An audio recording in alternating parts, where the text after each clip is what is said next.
Si tu lis ça, c'est que tu es déjà trop curieux. Alors pourquoi ne pas t'abonner? C'est moins risqué que de chercher « Comment cuisiner un dragon » sur Google. L'histoire va bientôt débuter. Mais, avant de continuer, je t'invite à t'abonner en cliquant sur la petite cloche de notification.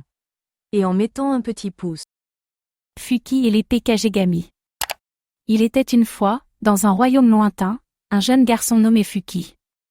Ce dernier vivait dans un village situé au pied des montagnes, où les rumeurs racontaient que des créatures mystérieuses erraient dans les forêts profondes.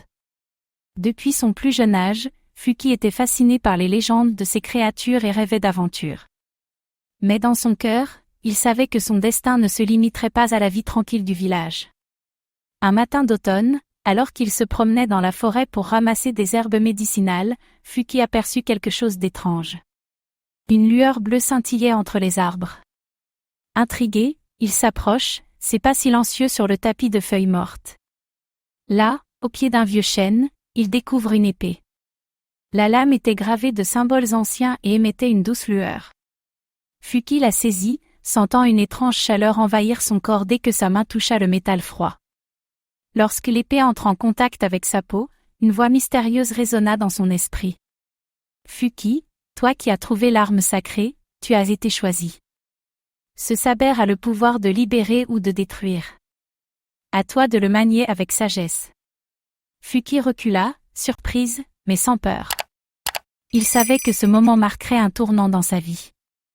Le sabre, qu'il appelle Kagegami, l'âme de l'ombre, semblait réagir à ses émotions. Il sentait son pouvoir grandir à chaque instant.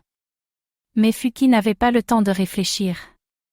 Un grondement sourd émane des montagnes. Des créatures sombres, des ombres vivantes, étaient en route pour détruire le royaume. Ces créatures, nées des ténèbres, étaient dirigées par un être maléfique appelé Ryukage, le seigneur des ombres. Leur mais était de plonger le monde dans les ténèbres éternelles. Il était dit que seul celui qui possédait Kagegami pourrait les arrêter. Sans perdre une seconde, Fuki courut vers le village pour détourner les habitants. Il se rend vite compte que la menace était plus proche qu'il ne l'avait imaginé.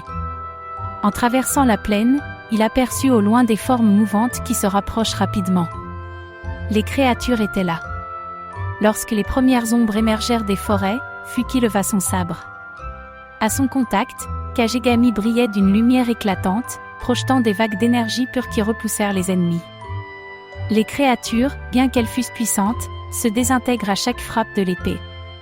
Mais au fur et à mesure que la bataille avançait, Fuki sentait que le sabre devenait plus lourd.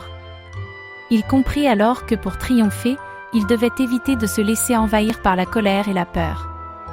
Il se concentre, respirant profondément, se souvenant des paroles de la voix qui lui avait parlé, manie le saber avec sagesse. Les créatures se firent de plus en plus nombreuses, et Fuki commença à comprendre le véritable pouvoir de Kagegami.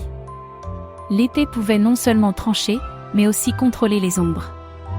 Lorsqu'il plongea la lame dans le sol, des vagues d'ombre émergèrent, emprisonnant les créatures dans des cages d'ombre d'où elles ne purent s'échapper. Mais le plus grand défi restait à venir, Ryukage lui-même. Je vous souhaite une bonne nuit, et à bientôt.